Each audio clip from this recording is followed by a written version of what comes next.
Assalamualaikum warahmatullahi wabarakatuh. Saya Pradi Kolabab, jurusan Sistem Informasi angkatan 2017. Saya ingin menerangkan jawaban UTS SFC. Nomor 1.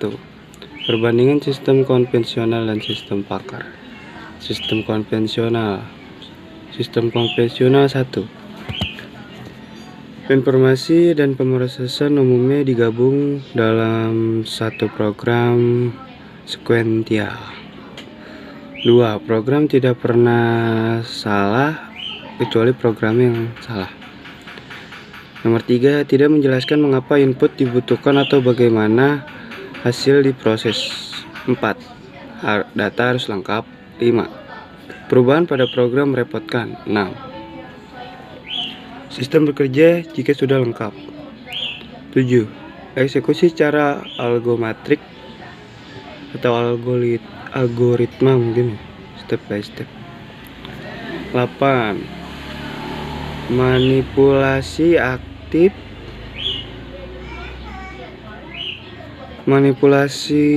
aktif pada database yang besar. 9. Efisiensi adalah tujuan utama. 10. Data kuantitatif. 11. Representasi data dalam bentuk numerik. 12. Menangkap, menambah, dan mendistribusikan data numerik atau informasi. Itu tadi adalah sistem konvensional ya. Kalau sistem pakar 1. Knowledge base terpisah dari mekanisme pemrosesan atau inference. 2. Program bisa saja melakukan kesalahan. 3. Penjelasan merupakan bagian dari ES. 4. Data tidak harus lengkap. 5. Perubahan pada rules dapat dilakukan dengan mudah. 6. Sistem dapat bekerja hanya dengan rules yang sedikit. 7. Eksekusi dilakukan secara heuristik dan logik. 8. Manipulasi efektif pada knowledge base yang besar. 9. Efektivitas adalah tujuan utama. 10. Data kuantitatif. 11. Representasi pengetahuan dengan simbol. 12. Menangkap, menambah, dan mendistribusikan pertimbangan dari pengetahuan.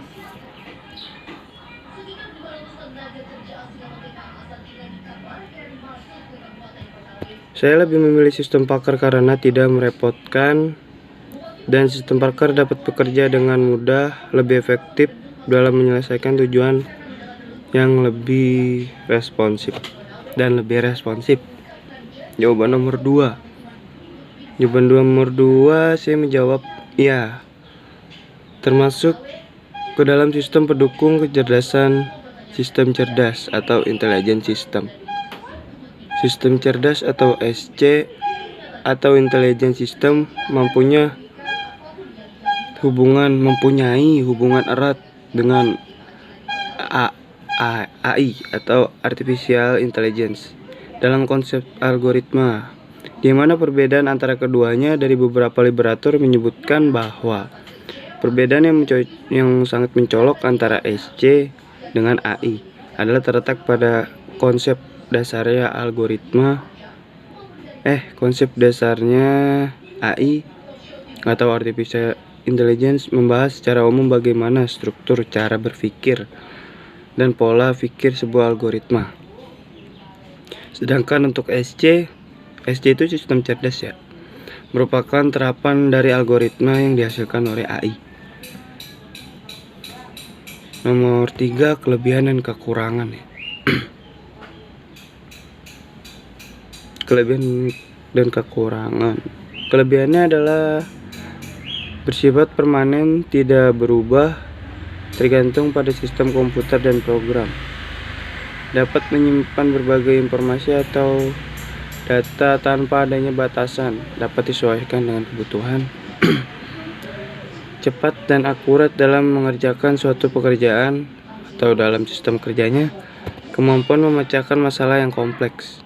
Bisa menduplikasi dan mentransfer suatu pekerjaan atau dalam sistem kerjanya. Kemampuan memecahkan masalah yang kompleks. bisa menduplikasi dan mentransfer suatu kemampuan dengan mudah dari satu komponen ke komponen yang lain. Pengguna tanpa adanya batas waktu, ini karena AI tidak mengenal rasa lelah dan bosan. Kekurangan: kecerdasan yang ada pada artificial intelligence Jarvis tergantung pada apa yang diinput dari programmer. Terbatas pada suatu program.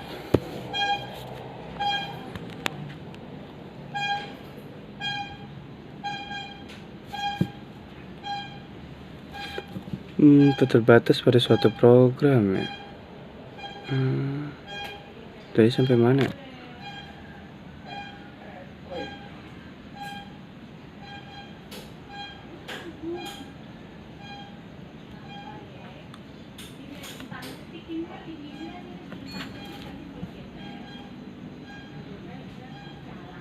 Pengguna tanpa adanya batas waktu, ini karena AI tidak mengenal rasa lelah dan bosan.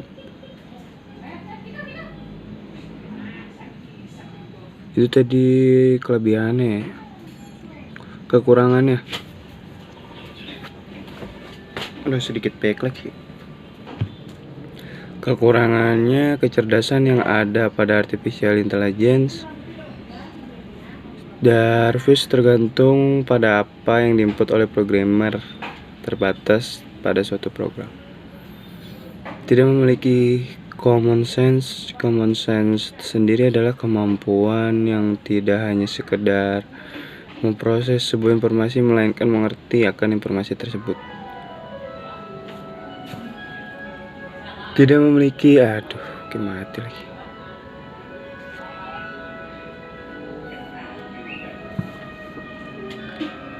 Tidak memiliki kemampuan mengembangkan pengembangan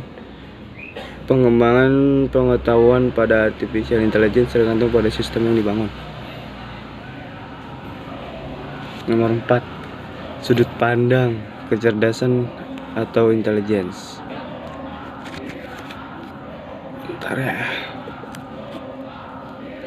Intelligence, kecerdasan buatan adalah sebuah mesin cerdas dan bisa melakukan apa yang dilakukan manusia.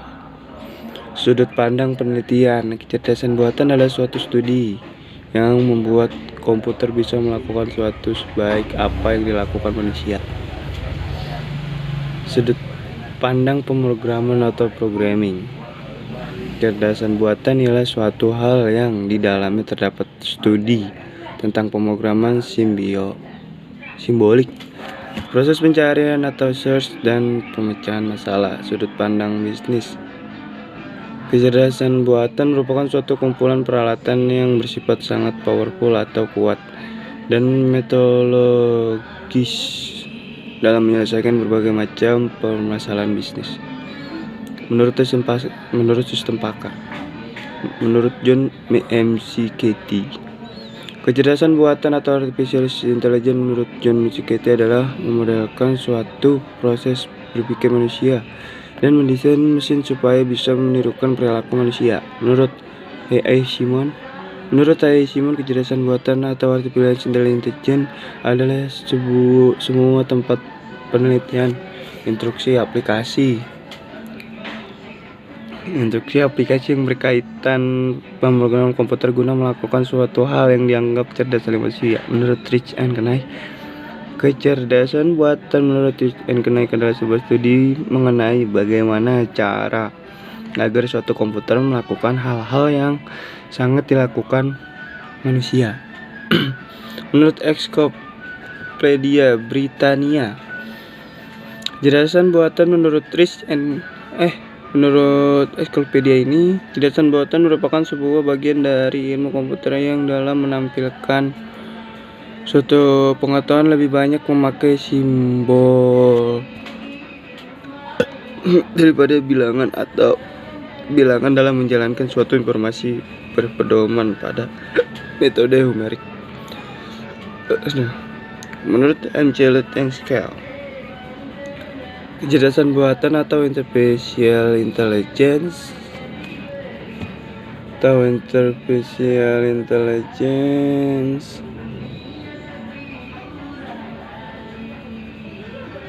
suatu informasi berperan pada heuristik. Aduh, ada yang nyetel dangdut kita. Itu tadi menurut MC Lead and Scale ya.